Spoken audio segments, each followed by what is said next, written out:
नमस्कार, शीतस रेसिपीमध्ये तुमचे मनापासून स्वागत। उपवास केला की आपण वेगवेगळे पदार्थ खातो आणि त्यामुळे आपल्याला ॲसिडिटीचा त्रास होतो। आज आपण उपवास स्पेशल मस्त अशी छान मऊसूद भाकरी त्यासोबत खरडा आणि दही याची रेसिपी पाहणार आहोत। चला तर मग रेसिपीला सुरुवात करूया।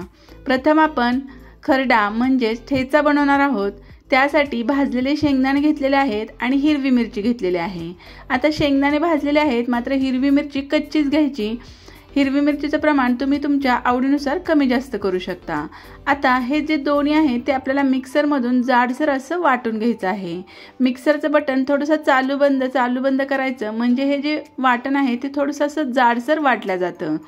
आपलं हे वाटलेलं मिश्रण तयार झालेलं आहे। आता एका पॅनमध्ये 2 टेबलस्पून तेल टाकून घ्यायचं। तेल गरम झालं की वाटलेले जे शेंगदाणे आणि मिरचीचं मिश्रण आहे ते आपल्याला या तेलावर टाकायचं आहे।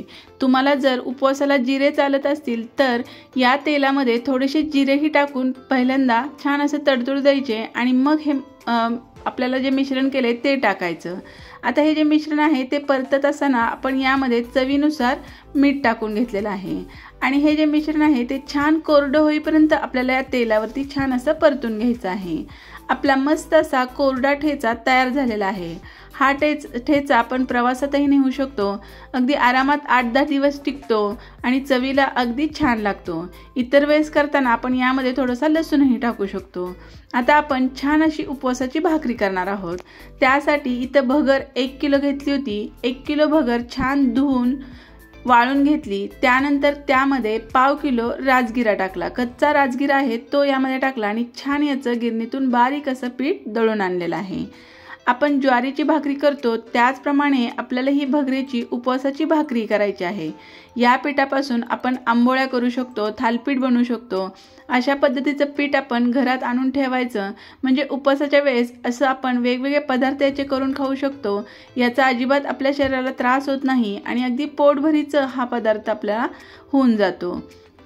आता आपण ज्वारीची भाकरी करताना जशा पद्धतीने पीठ मळतो त्याचप्रमाणे थोडं पाणी घेऊन अगदी छान हे पीठ मळून घ्यायचं।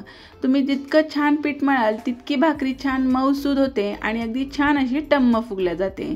आता पीठ मळून झाले की त्याचा एक गोळा घ्यायचा, थोडंसं कोरडं पीठ टाकायचं आणि छान ही भाकरी आपल्याला पातळसर अशी थापून घ्यायची आहे। भाकरी छान पातळसर थापायची, म्हणजे अगदी मऊसूद होते आणि चवीला अगदी छान लागते।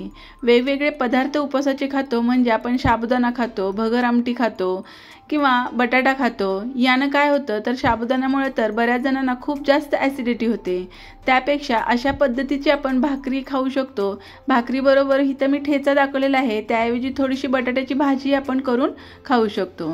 छान भाकरी थापून झाली की तव्यामध्ये टाकायची, वरून असं छान पाणी लावायचं आणि जशा पद्धतीने आपण ज्वारीची भाकरी भाजतो त्याचप्रमाणे आपल्याला ही भाकरी छान अशी भाजून घ्यायची आहे। पाणी लावलं की लगेच आपल्याला ही भाकरी उलटून घ्यायची आहे आणि दुसरी बाजूही छान आपल्याला खरपूस अशी भाजून घ्यायची आहे। तुम्ही पाहू शकता भाकरी अगदी छान पांढरी शुभ्र झालेली आहे। आता खालची बाजू छान भाजली की पुन्हा तव्यामध्येच आपण अशा पद्धतीने तिला टाकून छान ही भाजून घ्यायची। तुम्ही पाहू शकता मस्त अशी टम्म फुगलेली छान उपवासाची भाकरी आपली तयार झालेली आहे। कसा वाटला उपवासाचा बेत नक्की सांगा। व्हिडिओ आवडला असेल तर लाईक करा, शेअर करा, चॅनलला सबस्क्राईब करा। पुन्हा भेटूया अशा छान मस्त आणि टेस्टी रेसिपीसोबत। तोपर्यंत मस्त खा, आनंदी राहा। हा व्हिडिओ पाहिल्याबद्दल तुमचे खूप खूप धन्यवाद।